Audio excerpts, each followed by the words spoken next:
Welcome to lecture number 7 for EE206, Circuits 1, Current Loops. Now the method I'm going to describe here has multiple names. I like the name current loops. It is kind of descriptive. When you solve, what I do is I draw loops around each window and put an arrow in them. That shows the current going around that loop. It's also called current mesh, or Kirchhoff's current loops, or Kirchhoff's voltage law. Here, for consistency, I'll just keep on calling it current loops. This is very similar to what we did with voltage nodes.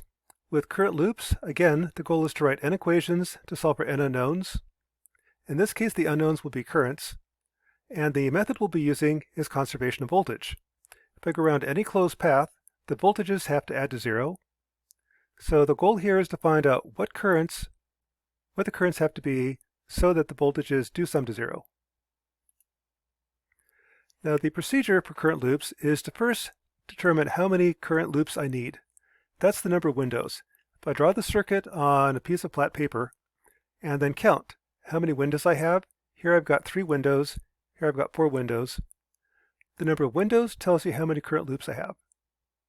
And note that this is not always possible. There are some circuits that I cannot draw in 2 dimensions. In that case, current loops will not work. Voltage nodes always works. Current loops work if I can draw it on 2-dimensional paper. The second step is label the loops. Here I labeled them I1, I2, and I3, and I chose to let them all go clockwise. You don't have to have them all go the same direction, but it works out a little bit neater if you're consistent. And here you're going to have everybody going clockwise. And if I do that, there's a shortcut you can use to check for sign errors. The third step is now write the loop equations. I've got 3 current loops. I need 3 equations, 3 unknowns. So what I'm going to do is sum the voltages around every path to 0. To be consistent, what I'm going to do is I'm going to add the voltages. If I hit the plus sign first, I'll add.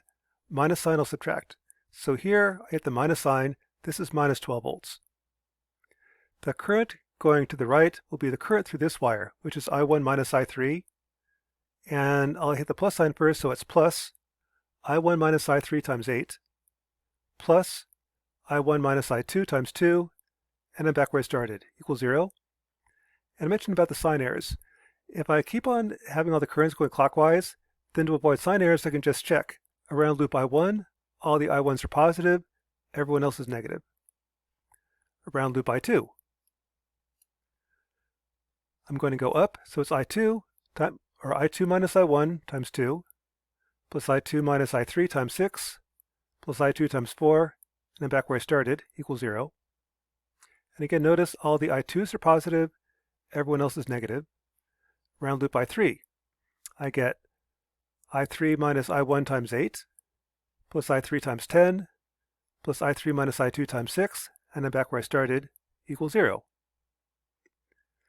And just kind of a comment, addition is commutative. I can put these in any order, get the same answer. When I grade your tests or grade your homeworks, it helps me if you're consistent. If I start at one point and just go minus 12 plus 8 times I1 minus I3 plus 2, I kind of see the path that you're taking. There's multiple ways of doing some of these circuits. It helps me if I could just kind of see what path are you taking when you write your equations. Again, it's not necessary. Addition is commutative, but it does help in grading. It does help in checking your equations if you just go element by element.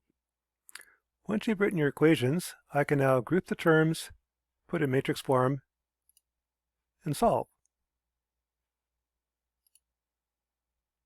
To verify my circuit, I can go into Circuit Lab. In Circuit Lab, I'll find the voltages to be 12 volts, 2.55 volts, and 3.148 volts. This is typical what you see in lab as well. In lab, it's oftentimes difficult to measure currents, but I can measure voltage. Once I know the voltage and I know the resistance, I can calculate the current. For example, I3 is just V1 minus V3 over 10, and that matches up. I2 is V2 over 4, again that matches up. Again, the currents were 2.06, 0.786, 0.885, there's the 0.885, 0.786. To get I1, that's a little bit trickier. I can find I1 minus I3. I now know I3, I can calculate I1. Second example. Given this circuit, find the currents I1 through I4. Again, the steps would be I've got 4 windows, I need 4 currents. I'll label the currents I1 through I4, and I'll keep the currents going clockwise. Now start writing the equations. Round loop I1. I'll start from right here. I get 4 times I1 plus 8 I1 minus I4 plus 6 I1 minus I3, and then back where I started. Second equation, I'll start right here. Minus 12 plus 2 times I2 plus 10 I2 minus I3 equals 0. Third equation, starting right here. 10 times I3 minus I2 plus 6 I3 minus I1 plus 12 I3 minus I4 equals 0. I'm back where I started. And the last equation, starting right here. 12 I4 minus I3 plus 8 I4 minus I1 plus 14 I4 equals 0. Gives you 4 equations, 4 unknowns. And note again, all the I1s are positive around loop I1, everyone else is negative. Likewise for I2, likewise for loop I3, likewise for loop I4. I now group the terms.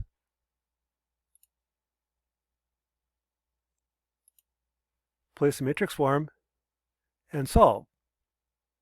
And notice in the matrix form you can almost see the circuit. This says around loop I1, right here, I have 18 ohms total. That's 6 plus 4 plus 8. 6 ohms are between loops I1 and I3. 8 ohms are between loops I1 and I4. Around loop I2, I've got 12 ohms total. 10 ohms between 2 and 3. And so on. So again, you can almost see the circuit from the matrix. And MATLAB, I can solve 4 equations, 4 unknowns, and these are the currents. Again, I can check using CircuitLab. In CircuitLab, build the circuit, find the voltages, and I can now calculate the currents. The current I1 is right here. It's V1 minus V3 over 4, 0.51. Let's see. I4 is V3 over 7, 0.45 volts. I2 is V0 minus V1 over 2, 1.78 volts. And I2, I can't really see that easily, but I could just say I2 right here. I2 minus I3 is V1 over R5. That way you can check your answers. Lastly, if you have current loops with a voltage source, that's not a problem. Again, I'm summing the voltages around a closed path. If you have voltage sources, you just write the equations like normal. Like around loop I1, I'll have minus 12 plus 8 I1 minus I3 plus 2 I1 minus I2 equals 0. Around loop I2, 2 I2 minus I1 plus 6 plus 4I2 equals 0. And loop I3, I get minus 10 minus 6 plus 8 I3 minus I1 equals 0. Note that I have volts plus volts plus volts equals 0. Volts plus volts plus volts equals 0. If I do anything like do 6 times I, volts times amps is watts. Volts plus watts doesn't make any sense. I've got to make sure everybody has the same units in this equation. In this equation, everybody has the same units. Then I get my 3 equations, 3 unknowns. So that's lecture number 7, current loops for EE206, circuits 1.